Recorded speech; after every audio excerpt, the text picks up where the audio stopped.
Hey VC, Brendan here, my friend Morrissey. I know I haven't actually been gone for any period of time, but this is a video that I wanted to kind of get out a few days before I did, but I didn't really have a chance because I was a little sick through New Year's, but feeling a little better now, so I just want to get this video made as soon as I could. This is my contest entry for HorrorBiz, Chad's contest where you show some local artists or musicians.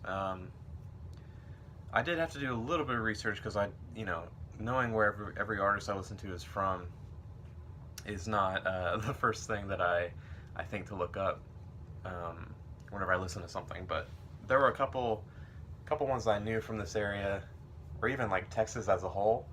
Texas has some pretty famous musicians. You know, you got your Buddy Hollies and your Stevie Ray Vaughan, Roy Orbison, that kind of thing, and Jolly Roger actually made a video about, he actually did a good job of making it about sort of, Central Texas area artists. But anyways, I'm from Fort Worth, which if you don't know is 30 miles west of Dallas, but it's honestly just one giant, urban area. There's not really any, people around here just refer to it as DFW, Dallas-Fort Worth. It's the same city, Dallas and Fort Worth. But I did actually get some Fort Worth artists in here, and I have one from Denton as well, which is kind of the same thing. It's like 30 miles north of here and kind of considered the same urban area as DFW. And then I also have one, so I guess you could say it's like an honorable mention, but it was just sort of a fun fact. I didn't know that they were actually from Texas. They're not from DFW, but they're from San Antonio. I'll get to that later. Now, this first one I could not get away without showing. It was one of my favorite finds of this year. Super famous musician from Fort Worth. This is the famous Townes Van Zandt. This is an original tomato pressing of this album I found this year. Great record, great live album. He's from Fort Worth. I didn't really, I knew his family was sort of wealthy. I didn't actually realize exactly how wealthy they were, and it's kind of like old wealthy, where it goes back centuries. And they actually have a county in Texas named after the family. It's just called Van Zandt County. I think it's in like East Texas. Yeah, anyway, legend for Fort Worth, country music. I'm not huge on country music, but I do kind of like his take on it. He's a little bit of an outlaw, but also just kind of darker, more mysterious vibe to him, I guess, than a lot of your country from around here. Now, one that I did not know that was from Fort Worth, which was kind of a local, or not local, kind of a recent find for me. It's Annette Coleman,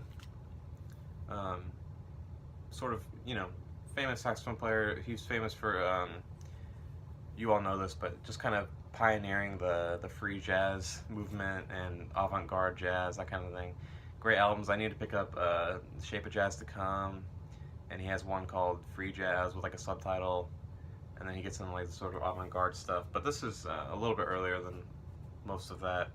I always forget the title of this one. At the Golden Circle in Stockholm. It's a live album again. Just super great. I need to get more into him. I didn't realize he was from Fort Worth, but that's pretty cool. I was doing some basic research earlier, and there's a great story about him getting kicked out of the school band because he wanted to stop improvising. So I just kind of picture him as like a, little avant-garde Lisa Simpson, just kind of dancing out of the band hall. This is one that I've seen a little bit of buzz about in the VC, but not, I think, really as much as she kind of deserves. This is St. Vincent, solo project of Annie Clark. She wasn't born in Texas. She was born in like Oklahoma, but she moved to Dallas pretty young. Went to school, I think, at Berkeley, dropped out, and came back here to start her music career. And she was in the Polyphonic Spree, which is another pretty famous act from Dallas. But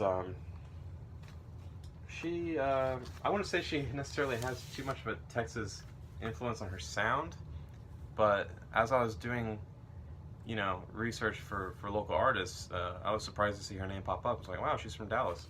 And I did find a video where she's sort of talking about music. I don't remember the context, but she was kind of talking about like being a kid and going to see shows in Deep Ellum, which is, you know, a famous neighborhood in Dallas.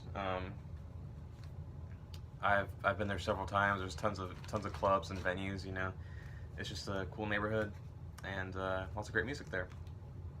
Now this is the one from Denton, which isn't really far at all. It's about as far as Dallas, but I think I've talked about them before too. But this is Midlake. This cover, well, first of all, I think this artwork is awesome. It kind of invokes the kind of eeriness of like a lot of the early 70s folk psych stuff. But this album's called The Trials of Van Panther. You can see that on the back. They're from Denton. They all met at UNT, University of North Texas, and sort of a jazz group, which, you know, UNT is a great school for jazz, but they're more of a indie rock, a little bit of psych influence, and their latest album has a little bit of prog influence as well. But this one's very much folk psych influence with maybe alternative leanings. But anyway, they weren't really ever famous. I mean, they have a cult following now, but whenever this album came out in like 2008, this is an EU pressing because they were way more popular in Europe than they were here. And I think that's a little bit unfortunate because they're such a great album. I mean, even just the opening track on here, Roscoe, that's a perfect one to check out. I think this is on streaming. So Midlake, Trials of Van Panther, check this out. This is great local music.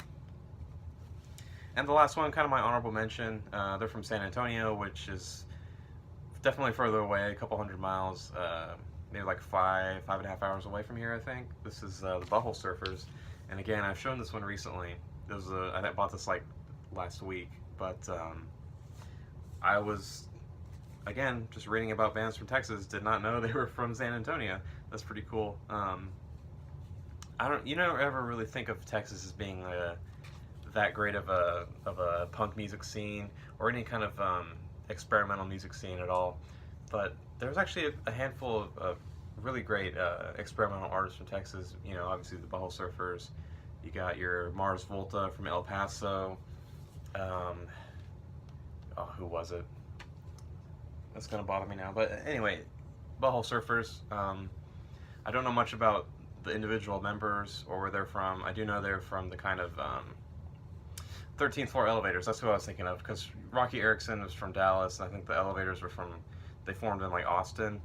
And anyway, yeah, kind of an interesting experimental scene here. I mean, it's funny because, you know, most of the music that comes out here is country. There is a decent underground sort of rock scene. You know, like the Old 97s are a group that's kind of getting bigger right now. They're from Dallas as well. I don't own any records by them, but what's my point? Anyway, there's a lot of surprising music from Texas that I had no idea was from Texas, and especially the DFW area. So this was kind of a cool contest. Thanks, Chad, for this, because I wouldn't have known a lot of those were from around me. So yeah, that's my entry. I'm excited to see everybody else's. I've watched a few already. I think I mentioned Jolly Rogers. Andrew's made a good one for Central California, and I don't think I've seen any more. But yeah, I'll be checking the rest out, and as they come, I'll hopefully see more of them. I would encourage you to check Chad's channel out. Again, that's HorrorBiz, one word. Cool channel. I'll leave a link too. I'll have to remember to do that. But thanks you guys for watching. More videos coming really soon. Take care.